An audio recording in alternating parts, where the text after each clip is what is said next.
The emergency alarms began screaming across Deck 12, exactly 3 seconds before the first containment door exploded outward. Commander Irix had spent 21 years overseeing disaster simulations for the Interstellar Crisis Corps Academy. And all that time, he had never seen veteran cadets run with genuine fear in their eyes. Panic during exercises was normal. Confusion was expected. But this was different. Officers were abandoning stations. Technicians were shoving each other through blast corridors. Even the station AI had dropped its calm instructional tone and switched to wartime evacuation protocols. Radiation breach detected. The synthetic voice repeated through the corridor. Omega containment failure in reactor spine 4. Biological exposure. Levels exceed survivability thresholds. All personnel evacuate immediately. And yet the internal cameras showed a human walking directly toward the reactor core. Irix stopped so abruptly that 2 security officers crashed into his backplates. The massive display wall in the command chamber flickered between warning sigils and live footage from inside the containment sector. Thick vapor rolled to the corridor beyond the reactor shield, glowing faintly blue from ionized particles. The radiation density in that hallway was already high enough to cook the nervous system of most species in under 20 seconds. The human stepped through it anyway. She did not run. She did not panic. She carried a metal toolkit in one hand and what looked disturbingly like half a sandwich in the other. For a moment, the entire command deck went silent except for the alarms. "Who is that?" one of the officers whispered. Irix already knew. Lena Ortiz, human exchange recruit, civilian engineering specialist from Earth. 3 days earlier, she had arrived wearing grease-stained work boots and an expression that suggested the Academy orientation speech had interrupted a nap she had been enjoying. Since then, she had accumulated 6 disciplinary reports, 2 safety violations, and 1 deeply confusing commendation from a docking supervisor whose life she apparently saved by manually repressurizing a collapsing cargo tunnel with nothing but welding foam and a maintenance cable. Irix zoomed the camera feed tighter as Lena reached the sealed reactor access hatch. The emergency bulkhead glowed orange from heat stress. Warning text flashed across its surface in 7 languages. Lethal radiation exposure. Authorized personnel only. "Stop her," someone barked. "No one can get in there." Another officer snapped back. The drones already failed. That was true. 4 hardened repair drones had entered reactor spine 6 minutes earlier. None of them came back. Their systems had simply died inside the chamber one by one, fried from the inside out. But Lena Ortiz crouched calmly beside the override panel and squinted at the circuitry like an annoyed mechanic examining a broken air conditioner. Then she took another bite of her sandwich. Irix felt a cold pressure building beneath his armored chest plates. Humans were strange. Yes, everyone knew that. They came from a high-gravity industrial world with unstable weather systems and ridiculous biodiversity statistics. But strange did not explain this.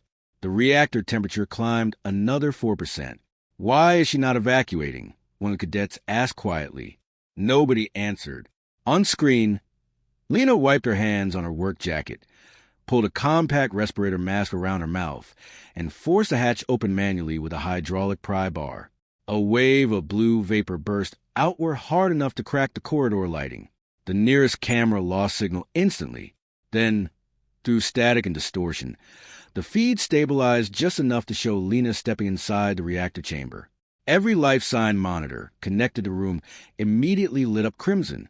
Expected survival time for unprotected exposure, 47 seconds. 30 passed, then 60. Inside the reactor chamber, Lena Ortiz was still alive. Not only alive, working. Irix leaned closer to the display as she climbed directly onto the unstable coolant assembly while sparks erupted around her boots.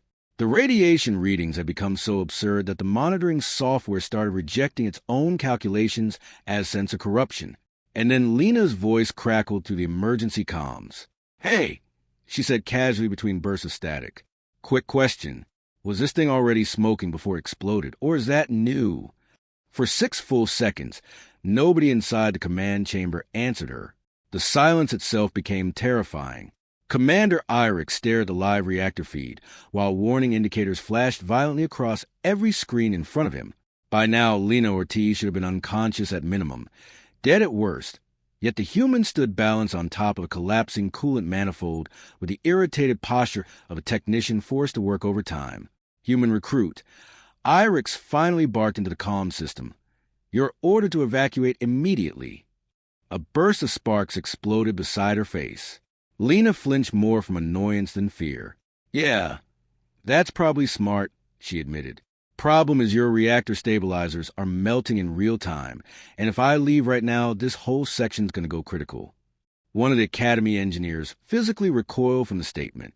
"She understands the reactor structure?" "She's a mechanic," another officer whispered back. "No civilian mechanic should understand military-grade singularity cooling systems."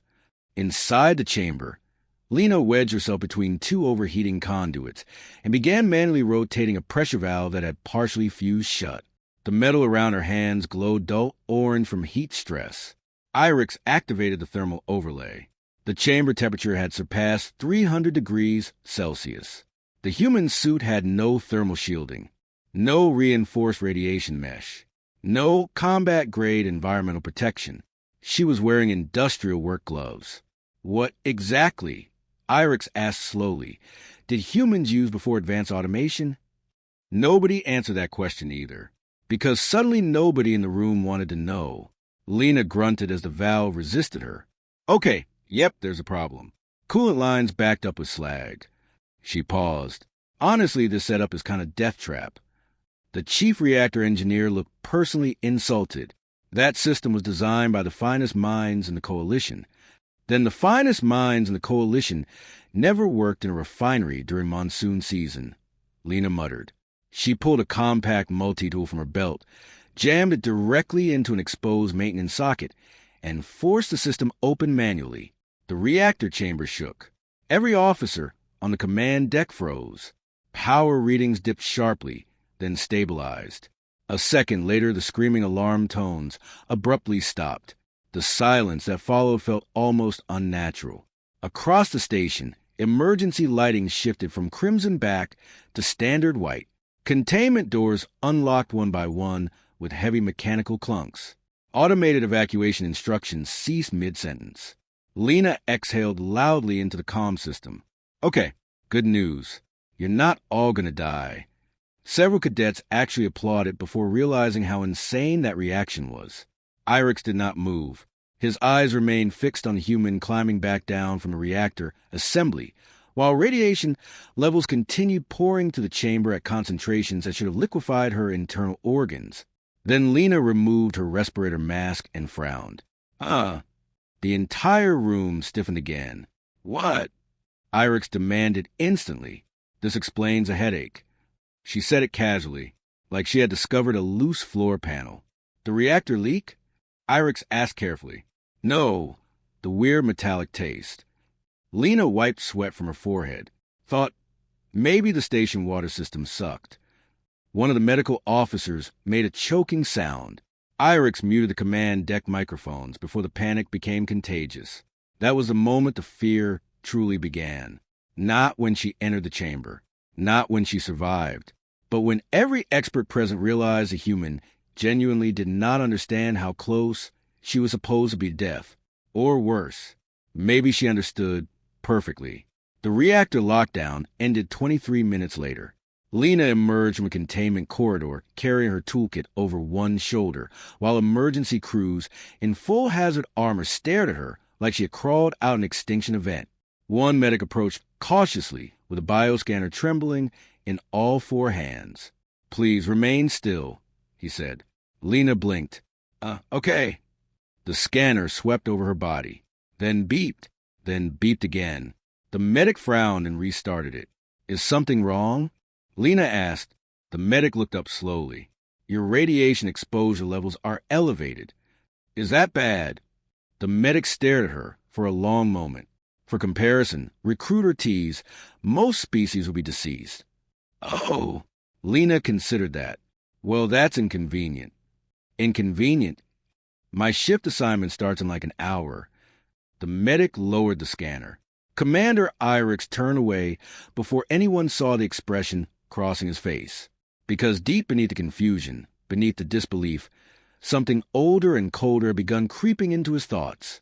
Instinct. Predator instinct. The same instinct prey species develop when confronted with something they could not categorize safely.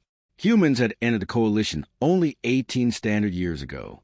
They were classified as resilient, adaptable, physically durable by civilized standards, but ultimately non-threatening.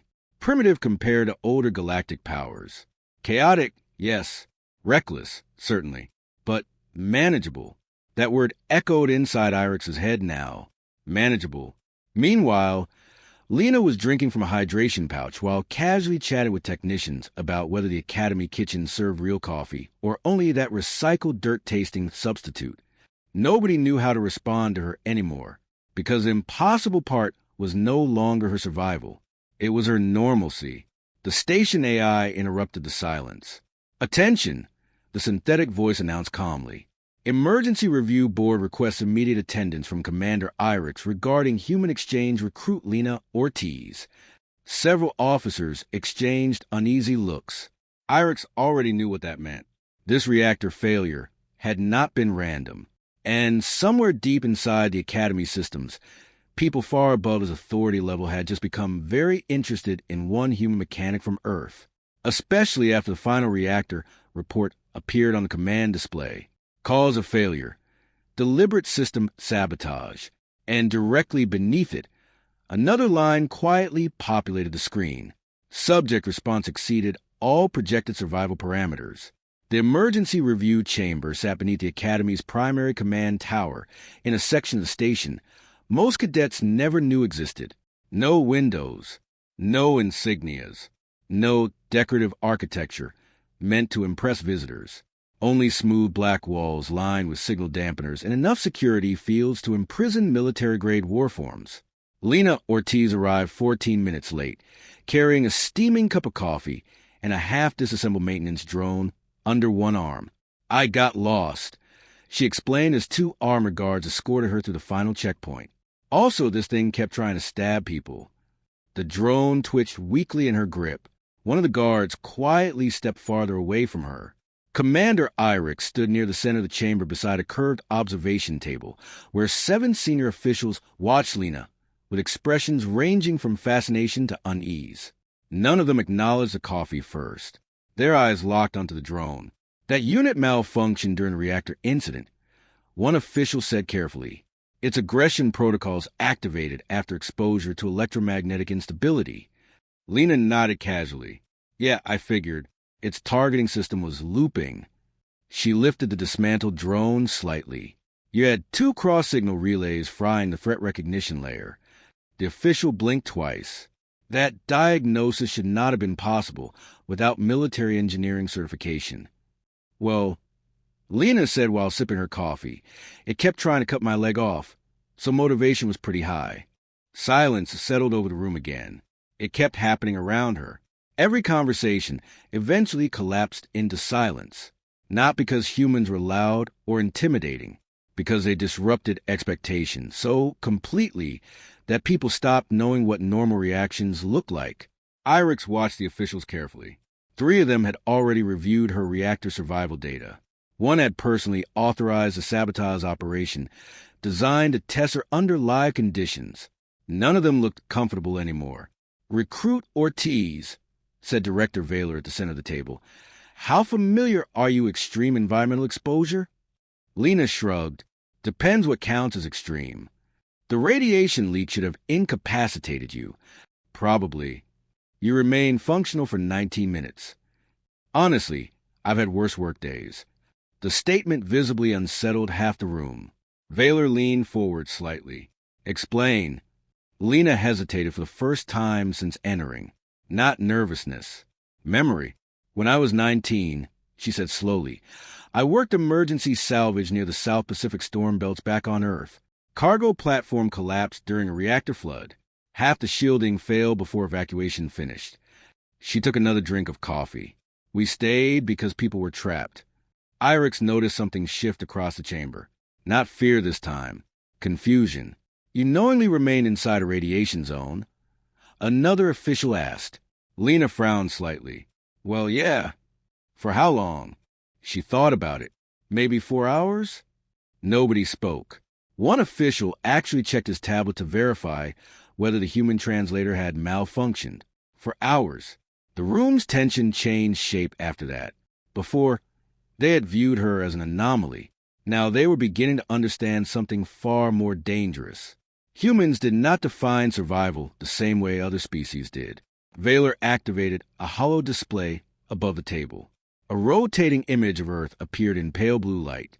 Weather systems churned violently across its surface. Electrical storms larger than continents flashed across the atmosphere. Your species evolved here, he said quietly. Lena glanced up at the projection. Yep. The room darkened slightly as additional data populated the display. Tectonic instability, predator density, atmospheric volatility, pathogen diversity, oceanic megafauna, gravitational pressure.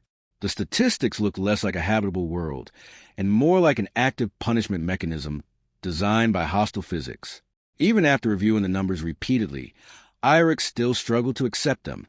Why? One official asked carefully. Would intelligent life develop in a world like this? Lena gave a small laugh into her coffee cup. Develop? Most days we were just trying not to die.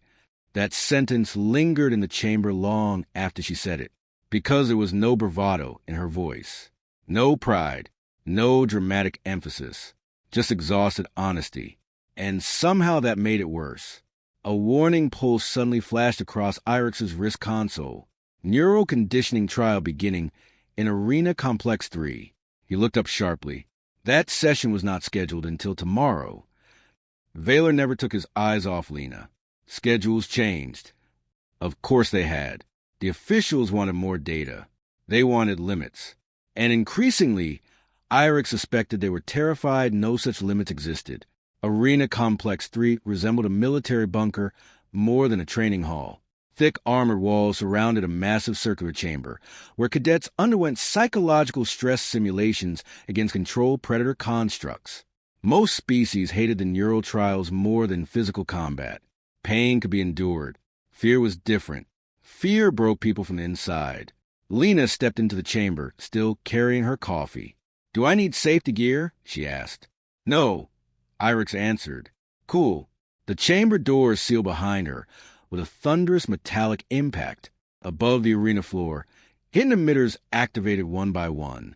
Neural pressure waves flooded the room. Artificial predator pheromones mixed into the air. Low-frequency audio vibrations trigger instinctive fear responses directly through the nervous system. For most cadets, symptoms began within seconds. Sweating, panic, loss of coordination, hallucinations. Lena stood quietly in the center of the chamber, while shadows moved beyond the fog generators. 1 minute passed. Then 2. Irix watched her biometrics carefully. Elevated heart rate, focused on movement, adrenal response. But no panic, no collapse. Instead, Lena slowly narrowed her eyes toward the far side of the arena. Then she sighed. What? One official whispered. On screen, Lena crouched beside a loose maintenance panel near the wall. What are you doing? Irix demanded through the comm. Your simulation's broken, she replied calmly. The entire chamber froze again. Lena pulled the panel open and exposed a cluster of hidden emitter nodes beneath the floor plating. These frequency spikes repeat every 11 seconds, she said. And the left side fog machines are leaking coolant. She looked upward toward the observation deck. You can literally tell where the fake predators are coming from. One of the technicians went pale. Because she was right. Then the arena lights failed. Not flickered. Failed. Complete darkness swallowed the chamber. A second later, emergency systems activated in violent crimson flashes. And somewhere inside the arena, something massive growled. Not simulated. Real. The growl rolled through the arena like distant thunder dragged across steel. Every conversation inside the observation deck died instantly. Commander Irix turned toward the containment monitors, so fast his neck joints cracked audibly. Warning sigils erupted across the tactical displays in cascading crimson waves. Biocontainment failure. Specimen release detected. Sector 3 lockdown engaged. For one impossible moment, nobody moved. Then the arena floor shook. Lena stood motionless in the emergency lighting while the fog thickened around her boots. Somewhere beyond the crimson haze, something enormous scraped against metal. The sound was wrong. Too heavy. Too deliberate. One of the technicians looked physically ill. That chamber wasn't connected to live containment. It wasn't supposed to be, another whispered. Irix already knew what had happened. The Academy board had altered the schedule again. This was no longer a training exercise. They had escalated. Inside the arena, Lena slowly turned toward the darkness. "Okay," she said calmly into the comm system. "That definitely sounds less fake." The creature moved. A massive silhouette burst through the fog with terrifying speed, all jagged limbs and armored muscle. Its body resembled a predatory nightmare assembled from incompatible ecosystems. Elongated forelimbs built for climbing, plated spinal ridges sharp enough to split armor, and eyes that reflected emergency lights with cold predatory awareness. Several cadets on the observation deck recoiled instinctively. The Vorik predator was not supposed to be awake. Officially, the species had been classified as untrainable after 3 military handlers were dismembered during transport testing. Even sedated specimens remained dangerously aggressive. Coalition law prohibited exposure without combat-grade suppression teams. And now one stood inside the arena with an unarmed human mechanic. Lena stared at it for exactly 2 seconds. Then she frowned. "Why does it look hungry?" Irix felt something deep in his survival. Instincts recoiled violently. The Vorik lunged. The observation deck erupted into overlapping shouts.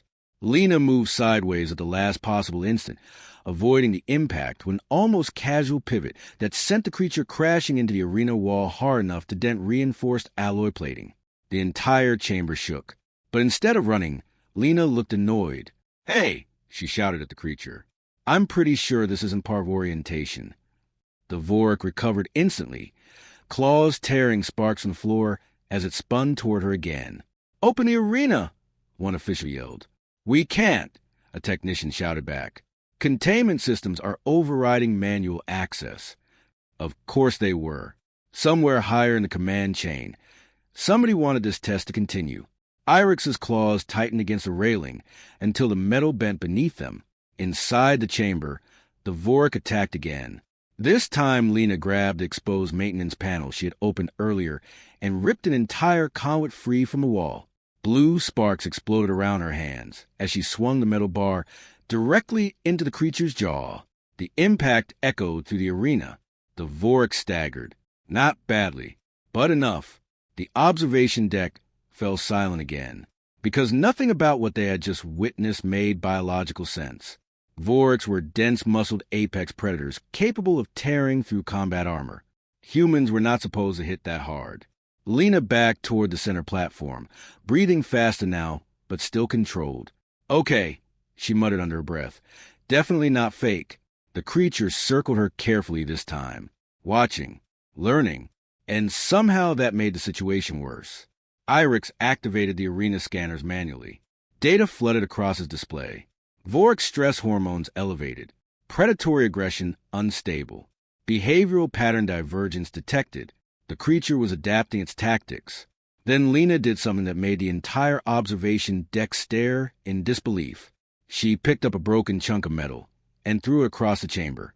The Vorik's head snapped toward the sound instantly. "Oh, you have got to be kidding me," Lena whispered. "What is she doing?" one cadet asked. Irix answered before he realized he was speaking. "She's hunting." The realization spread across the room like cold poison. Not fleeing, not surviving. Hunting. Lena moved toward the opposite side of the arena while the creature investigated the noise source. Her eyes tracked exits, blind corners, unstable structures. Every movement became more focused now, sharper somehow. The fear was still there, but it was changing shape.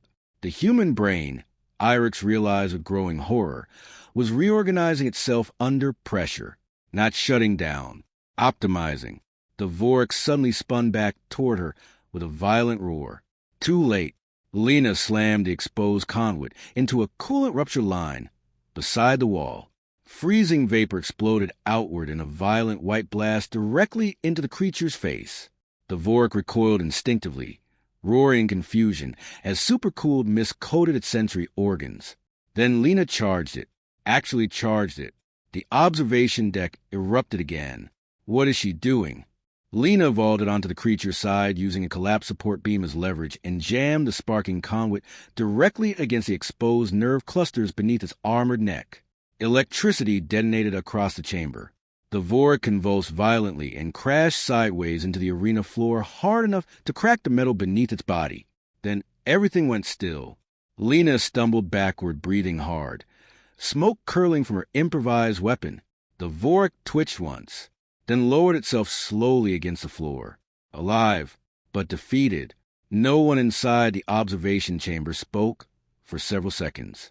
Because the impossible part was not that she survived. It was that she adapted faster than the Predator did. Lena wiped sweat from her forehead and looked upward toward the observation glass. So, she said between breaths, are all your training exercises secretly murder attempts, or is this place just really disorganized?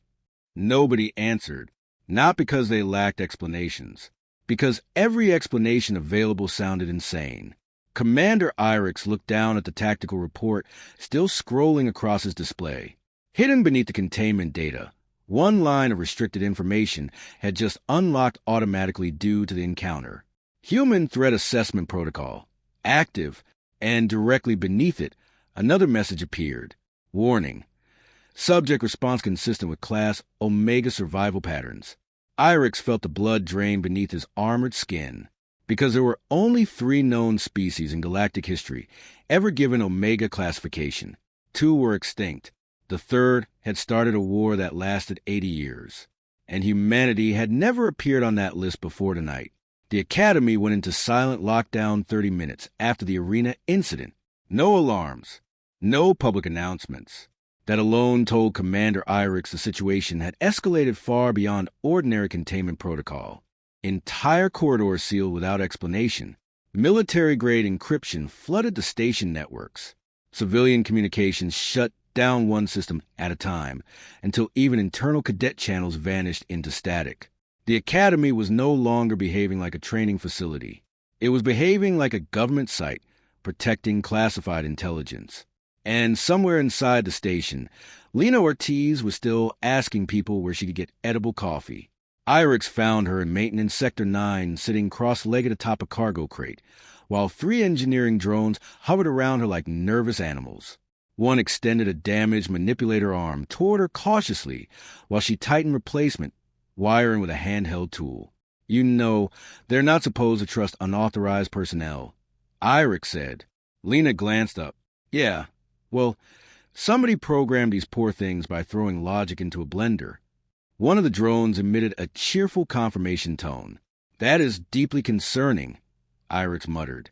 Lena smirked slightly and handed the drone back its repaired actuator. The machine immediately rolled closer to her, instead of returning to its charging port. That's the 4th one, Irix observed.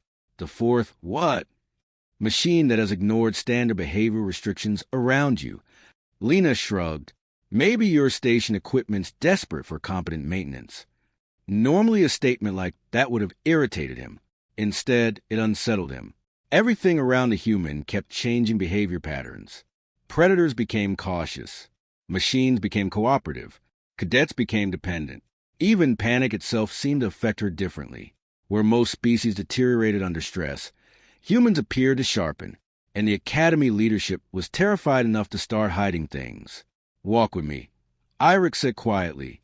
Lena studied him for a moment before hopping down from the crate. That sounded ominous. It is... For once, she stopped joking. The lower archive sectors sat beneath 6 separate security checkpoints, each requiring command-level authorization. Lena noticed the escalating restrictions immediately. Okay, she said slowly as another armored door sealed behind them. Either I'm in trouble or you're about to recruit me into a cult. You survived a Vorik encounter with improvised tools. Fair. Irix led her into a narrow archive chamber lined floor to ceiling with dormant holographic storage pillars. The room smelled faintly metallic, like old circuitry and recycled air. At the center waited a single active console. Restricted access symbols glowed crimson across its surface. Lena frowned. "You're not supposed to be showing me this, are you?" "No." "Then why are you—" Irix hesitated, because the honest answer sounded irrational even inside his own thoughts. Because for the first time in decades, the Academy's leadership frightened him more than the classified creatures locked beneath the station. He activated the console. A holographic image of Earth rotated slowly above the chamber floor. But unlike the public galactic maps, this version displayed military overlays, threat zones, environmental casualty projections, biological hazard density, atmospheric volatility indexes. Entire sections of the planet glowed in warning colors, usually reserved for active war zones. Lena's expression changed immediately. Not fear, recognition. "You've been monitoring us," she said quietly, "for longer than you know." Additional files populated around the projection. Human conflict history, disaster survival statistics, radiation endurance comparisons, predator encounter ratios, disease adaptation rates. Lena stared at the numbers without speaking. Then her eyes narrowed slightly. "You classified Earth as Omega?" Irix looked at her sharply. "You know what that means?" "My grandfather worked deep space freight before Earth joined the Coalition." Her voice had lost all humor now. He heard stories. Most species never even learned Omega classifications existed. The designation was restricted to worlds considered evolutionarily hostile beyond accepted galactic survivability models. Death worlds, not dangerous civilizations, dangerous planets. The distinction mattered. Lena stepped closer to the hologram. "You think humans are monsters," she said softly. "No," Irix answered. That surprised her. "We think your species should not exist." Silence settled heavily between them. Then Irix activated another file. Ancient reconnaissance footage flickered alive above the console. Old military probes descending through Earth's atmosphere. Storm systems large enough to swallow continents. Predatory organisms with impossible aggression markers. Tectonic catastrophes. Floods. Wildfires. Pandemics. War footage. Human cities surviving things that should have erased civilizations entirely. And through all of it, one repeating pattern emerged. Humans rebuilding. Again. Again. Again. Lena folded her arms slowly. "You've been watching us this whole time. The Coalition discovered Earth 112 years before first contact." Her head snapped toward him. That got her attention. "We monitored your species remotely," Iris continued. "At first for scientific curiosity, then for strategic concern." "Concern over what?" Irix met her eyes directly. "Adaptation." He enlarged the historical timeline. Every major disaster, every conflict, every environmental collapse, every impossible survival event. The terrifying pattern became obvious once seen together. Humanity did not become weaker under pressure. It evolved through it. Lena stared silently at the data, while understanding slowly crossed her face. Then another file unlocked automatically. Class Omega Analysis.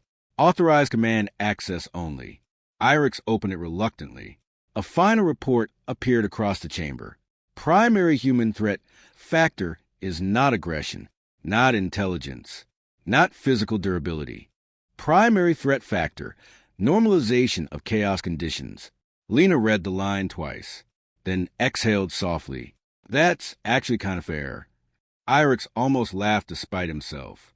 But before either could speak again, the entire archive chamber suddenly shook violently. The station lights flickered. Once, twice, then died completely. Emergency crimson flooded the darkness a heartbeat later. A station-wide transmission roared through every speaker simultaneously. Critical systems failure detected. Reactor cascades spreading across primary sectors. Manual evacuation protocols unavailable. Irix froze, because the voice delivering the warning was not the station AI. It was human, and somewhere far above them, something massive slammed into the Academy hard enough to make the entire structure groan. The second impact nearly threw Lena off her feet. The archive chamber shuddered violently as dust burst from the ceiling vents and emergency lights flickered in chaotic pulses. Somewhere deep within the station, metal screamed under catastrophic strain. Then gravity shifted sideways for half a second. Not enough to lose balance. Enough to understand something had gone horribly wrong. Commander Irix grabbed the archive console before the floor stabilized again. That was external. Lena's eyes narrowed instantly. Something hit the station. No vessel should be capable of breaching Academy's shielding. Another impact detonated across the structure before he finished speaking. This one came with sound. A low, monstrous grinding roar echoed through the station skeleton like something enormous dragging itself across the outer hull. The emergency broadcast returned, distorted by static. Multiple containment failures across military sectors. All personnel remain. The transmission cut abruptly into screaming. Then silence. Lena looked toward the ceiling. Okay, that's bad. For the first time since arriving at the Academy, Irix saw something unfamiliar enter her expression. Not fear, readiness. The kind of immediate mental shift soldiers developed after surviving too many disasters. What's in the military sectors? She asked. Irix hesitated. That hesitation told her enough. Oh, come on, she muttered. You people seriously built a school on top of secret nightmare labs? Another tremor rolled through the station. The archive door suddenly unlocked with a heavy mechanical thunk. Station systems were failing. Containment protocols collapsing. And somewhere outside, something massive was moving through the Academy. Irix activated his wrist console. Most systems were dark. Internal maps flickered in and out beneath cascading error warnings. Then a new message forced itself onto the screen. Warning. Atmospheric loss detected across outer rings. Casualty projections exceed emergency response capacity. Lena saw the numbers. Her expression hardened immediately. How many people? Too many. That answer lasted exactly 1 second before she started moving. Fast. Not toward escape routes. Toward the maintenance corridors. Where are you going? Irix demanded. Pressure stabilization junctions. You don't even know the station layout. I know collapsing infrastructure when I hear it. Another groan thundered through the walls. Lena pointed upward while walking. Outer hull breach. Probably multiple sectors venting atmosphere. Emergency seals are overloaded, and your backup systems are failing asynchronously. She glanced at him. Which means your station was never designed for cascading simultaneous disasters. Irix followed her in stunned silence. How do you know that? Because Earth has cities older than some civilizations, and we build everything assuming catastrophe is eventually going to happen. The corridor outside had descended into chaos. Cadets ran through smoke-filled junctions while damaged service drones sparked along the walls. Emergency shutters jammed halfway closed. Somewhere nearby, someone screamed as another section depressurized. Most species panicked beautifully. Disorganized movement, tunnel vision, instinctive collapse under overload conditions. Humans, Irix realized with growing disbelief, appear to become more functional the worse things got. Lena grabbed a fallen emergency kit from the floor without slowing down.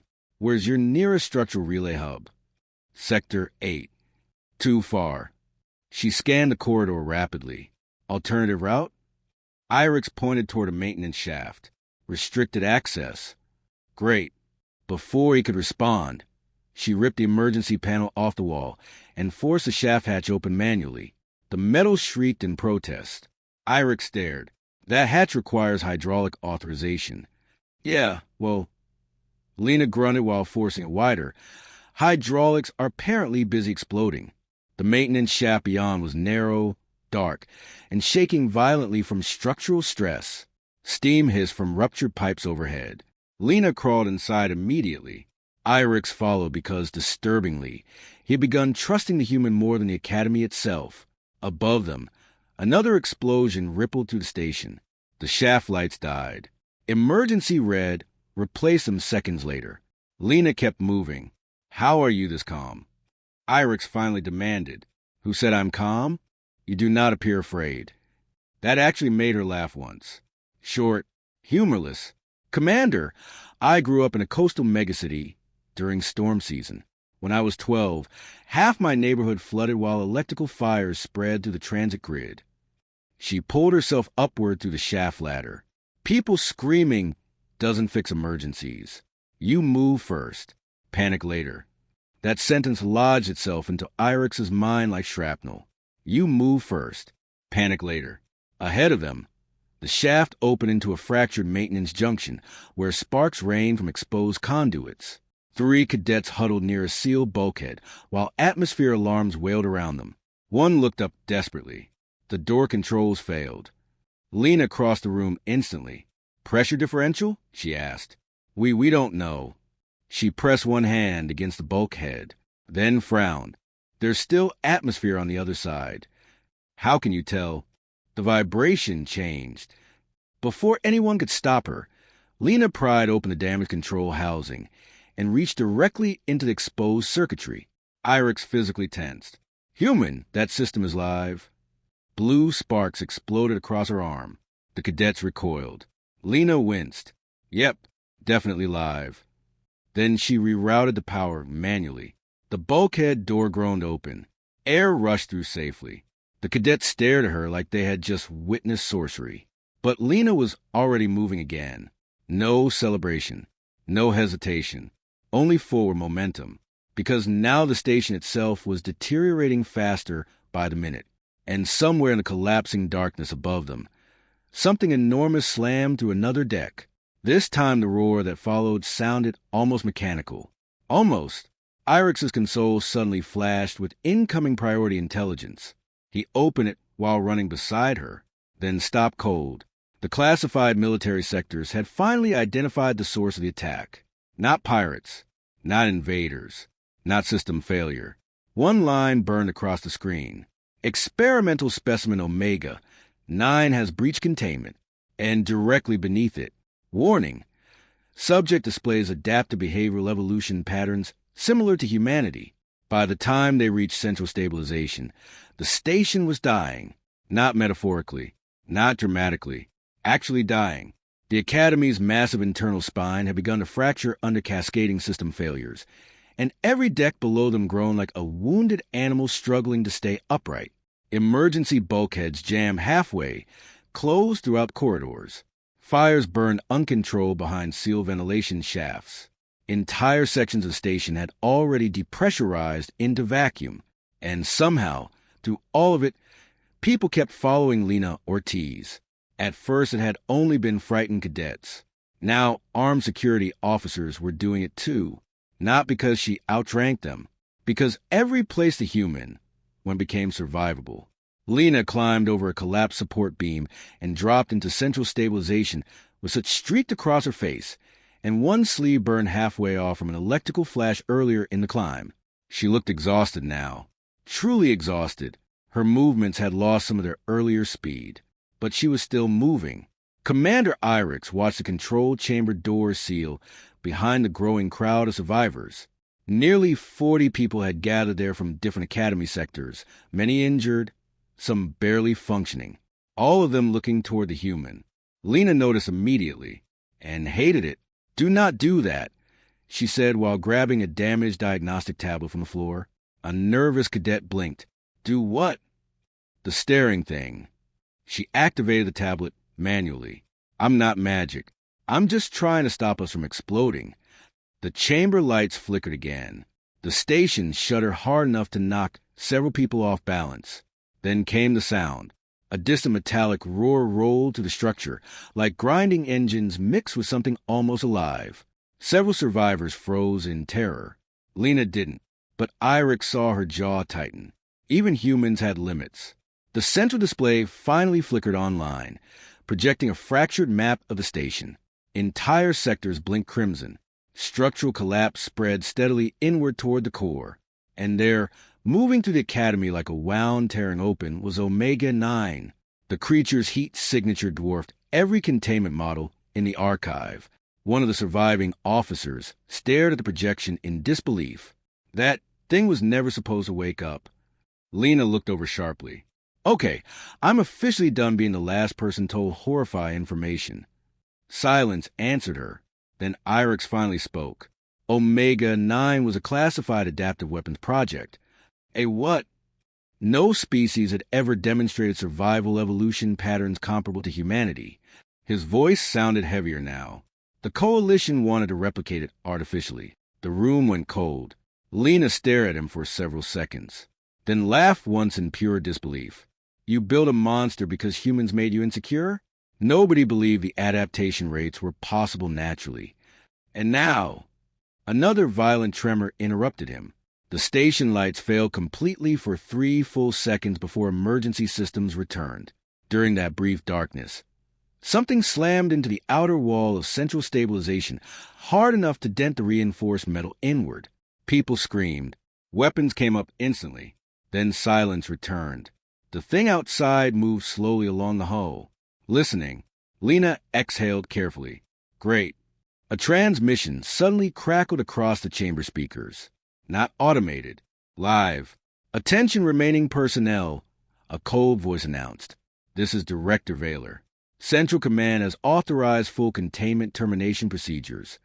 Irix went rigid. No, he whispered. Several officers looked horrified. They're going to destroy the station? If Omega-9 reaches a populated system, casualty projections become extinction level. The transmission continued. All surviving personnel are instructed to proceed toward emergency extraction zones. Remaining sectors will be purged. Lena looked around the chamber slowly, at the injured cadets, at the exhausted technicians, at the people who physically could not reach evacuation zones before the station collapsed. Her voice dropped dangerously quiet. There are thousands still trapped in lower sectors. No viable rescue paths remain. Vaylor answered instantly. The speed of the response made something inside Lena finally crack. Not loudly, not emotionally. Worse. Calmly. You knew this could happen, she said. Silence. Then Vaylor answered carefully. The Academy existed to evaluate worst-case evolutionary threats. Commander Irix felt the entire room shift around those words. Not training, not diplomacy, fear. Everything about the Academy suddenly made horrible sense. The reactor sabotage, the escalating trials, the Predator release, the hidden files. Humanity had never been invited here as allies. They had been studied, measured, tested. Lena looked down at her burned hands for a long moment, then slowly nodded to herself. Okay, she said quietly. That tone frightened Irix more than shouting would have. What are you doing? He asked carefully. Lena grabbed a damaged emergency harness from the wall and tightened it around her shoulders. I'm fixing your disaster. You cannot stop Omega-9. Maybe not. The station shook again. Closer this time. Metal screamed somewhere beyond the walls. Lena looked toward the lower sector access tunnels where smoke curled upward through fractured floor vents. But those people down there, she said softly, they're still alive. One of the cadets stepped forward nervously. The lower sectors are collapsing. Yeah, the radiation leaks alone. I know. The environmental systems are failing. I know. The cadet hesitated. Humans can survive a lot, but not that much. For the first time since arriving at the Academy, Lena looked genuinely angry. Not explosive anger.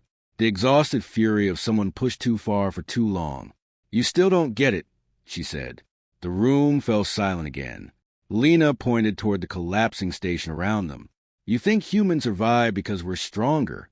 Her voice hardened. We survive because quitting was never an option where we came from. Nobody moved. Nobody even breathed loudly. Outside the chamber, Omega-9 roared again. This time the sound came from directly above them. Dust rained from the ceiling. The metal bent inward. And then, through the fractured emergency lighting, the central station map updated one final time. Omega-9 had stopped moving randomly. It was coming directly toward them. The first claw punched through the ceiling 2 meters to Lena's left. Metal exploded inward across central stabilization as survivors scattered behind overturned consoles and fractured support pillars. The entire chamber shook violently while massive armor limbs tore through deck plating above them. Then Omega-9 looked down into the room. For one terrible second, Nobody moved. The creature was enormous up close, larger than any biological organism, had a right to be inside a station corridor. Its body looked assembled from evolutionary nightmares stolen across 100 worlds. Layered armor plating, adaptive musculature, overlapping sensory clusters that shifted constantly beneath translucent skin. And its eyes were wrong. Not animal. Thinking. Learning. The creature focused directly on Lena. Commander Irix felt cold terror twist through his instincts as realization struck him all at once. Omega. 9 was not hunting randomly anymore. It had identified the single greatest threat in the station. The human stepped forward before anyone could stop her. Lena, Irix warned quietly, that thing adapts. So do we. Omega. 9 dropped fully into the chamber. The impact cracked the floor beneath its weight. Several officers opened fire instantly. Plasma rounds slammed against the creature's armor and dissolved uselessly across shifting defensive tissue. Omega, 9 adjusted almost immediately, biological plates reconfiguring themselves in real time to absorb the energy pattern. The survivors panicked. Lena didn't. She watched, analyzed, learning right alongside it. Another blast struck the creature's shoulder. This time the plasma dispersed harmlessly before penetration even occurred. It's evolving too fast, someone shouted. No, Lena answered. Everyone looked at her. She pointed toward the creature's armor. It's not adapting to weapons. Her eyes narrowed. It's adapting to predict you. Omega, 9 lunged. Lena moved first, not away from it, toward the control core. The chamber erupted into chaos behind her as Omega, 9 smashed through defensive positions trying to intercept her path. Metal screamed beneath its claws. Officers scattered. One security barrier collapsed entirely as the creature tore through it like paper. But Lena had already reached the central reactor controls. Commander Irix finally understood her plan, and horror flooded through him. No, he said immediately. The overload would destroy this entire section. Yeah, thousands will die. Thousands are already going to die. She spun open the manual override housing with burned hands, still shaking from exhaustion. Sparks burst across the exposed circuitry. Omega, 9 saw what she was doing. For the first time since breaching containment, the creature abandoned survivors entirely. It charged directly at her, because it understood. The station core behind the chamber fed energy through unstable quantum relays. If manually overloaded, the resulting electromagnetic collapse would cripple every adaptive biological system connected to the station grid, including Omega 9. But anyone close to the discharge would never survive it. Lena, Irix shouted. She looked back at him only once. And somehow, unbelievably, she smiled. Not fearless, not heroic, just tired. Told you, she said softly. Humans are good at surviving disasters. Then Omega 9 hit her. The impact hurled her across the chamber hard enough to crater the control platform beneath her body. Pain exploded through her ribs. She tasted blood instantly. The creature advanced. Slowly now. Cautiously. It had learned humans were dangerous even while dying. Lena forced herself upward against screaming muscles while Omega 9 towered above her. Around the chamber, survivors watched in helpless silence. The creature studied her. And for the first time, Lena understood the terrible truth. Omega 9 feared extinction too. That was why it adapted, why it evolved endlessly, why it fought so violently to survive. The Coalition had created something in humanity's image without understanding what humans actually were. Not predators, not conquerors, survivors.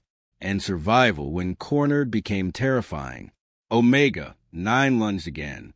Lena slammed both burned hands into the exposed reactor override. The station vanished into white light. Every system detonated simultaneously.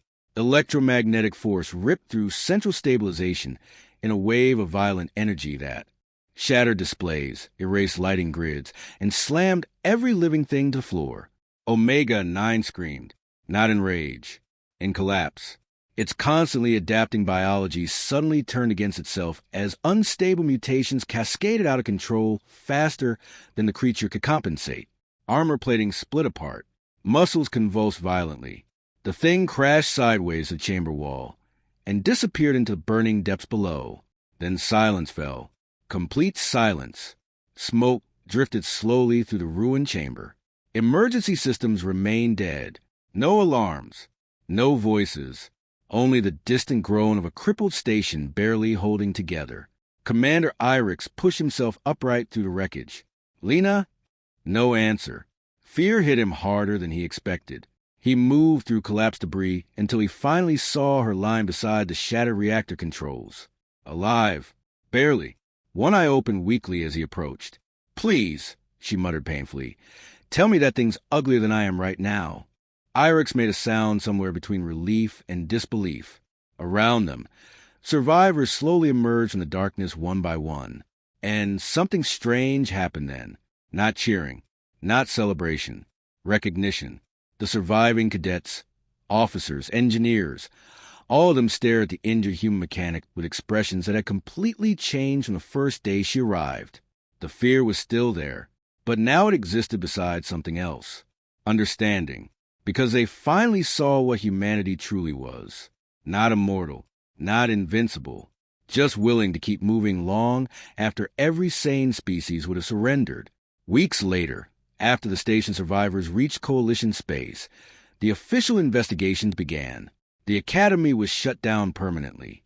The classified human experimentation programs were exposed across every major system. And for the first time in galactic history, military analysts publicly admitted something no civilization wanted to hear. Humanity was not dangerous because it sought war. Humanity was dangerous because it could endure realities that broke everyone else. Commander Irix watched the final report from a hospital observation deck on Earth itself. A world he once considered impossible.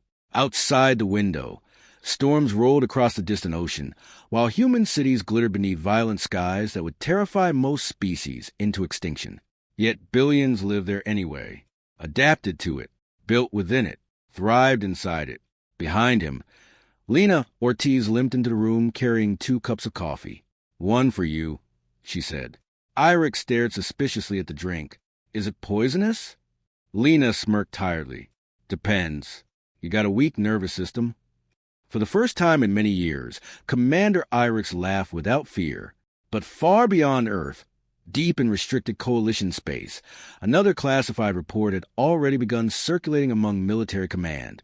Because the galaxy had discovered something even worse than humanity surviving Deathworlds. Humanity had started preparing for worlds even they considered dangerous.